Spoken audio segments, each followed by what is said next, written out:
Преди да започне репортажът, не забравяй.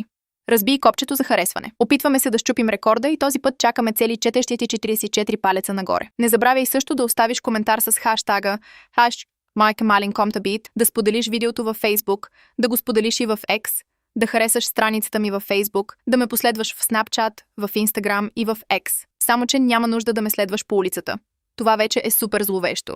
И разбира се, абонирай се за канала ми, ако още не си го направил, за да можеш и ти да станеш анонимно як. Моето начало като аниматор в Япония беше възможно благодарение на безценните знания, които моите преподаватели ми предадоха, както и на моята напълно ненадмината способност да се адаптирам към всяка ситуация. Днес съм способен да анимирам с дясната си ръка, докато с лявата ръка един след друг не могат да устоят на моя чар. Напълно покорени от изключителната сила на моето изкуство и от невероятното качество на работата ми, която... Малек-сан, приключи ли с рисуването на 200-те кръгчета? Хай хрониките на Малек. Тежките ми дни като аниматор в Япония беше трудно.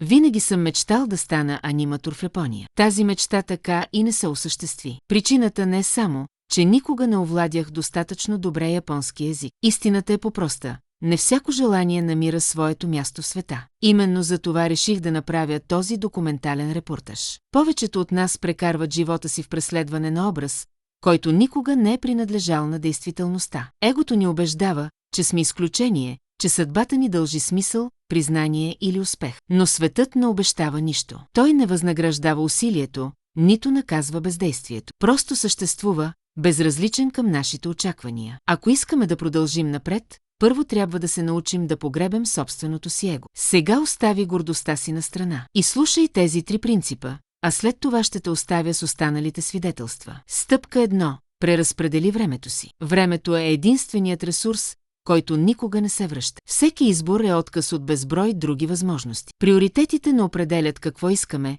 а какво сме готови да пожертваме. Стъпка 2. Престани да се сравняваш. Да сравняваш живота си с този на другите означава доброволно да се обречеш на неудовлетворение. Винаги ще има някой по-успешен, по-талантлив или по-щастлив. Завистта не променя реалността. Тя само я прави по-трудна за понасене. Стъпка 3. Научи се да се доверяваш на себе си. Ще има периоди, в които ще работиш до изтощение и няма да получиш нищо в замяна. Никакво признание, никакъв резултат, само тишина. Приеми това. Смисълът не е гарантиран. Единственото, което остава, е да продължиш, без да очакваш светът да оправдае надеждите ти.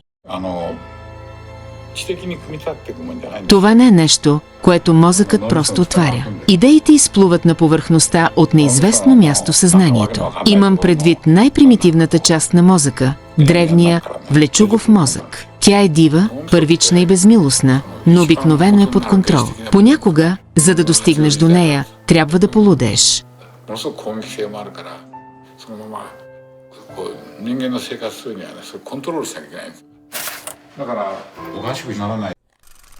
Здравейте на всички! Добре дошли във втория епизод на Прасес. Измина 1 година от първия епизод, а междувременно създадох 6 епизода от новата си поредица Brothers. Тя разказва за нашето детство с по-малкия ми брат Анри, за приключенията ни, когато бяхме деца. А днес ще се опра на тези епизоди, за да споделя с вас моя визуален творчески процес.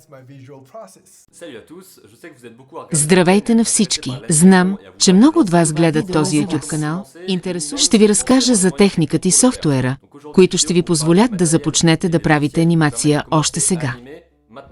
Този документален репортаж е последният за 2026 година. Предстои ми участие в международно радиопредаване, а линкът ще намерите в описанието. За всички, които искат да се занимават с анимация, съм оставил и препоръки към няколко книги, които лично ценя. Те ще ви помогнат да изградите стабилни основи, да разберете принципите на анимацията и да усвоите техническата терминология, без която тази професия е почти недостъпна. И още нещо – научете английски. Това не е предимство, а необходимост. В свят, който не прави компромиси с ограниченията ни, езикът не отваря всички врати, но липсата му със сигурност ги затваря.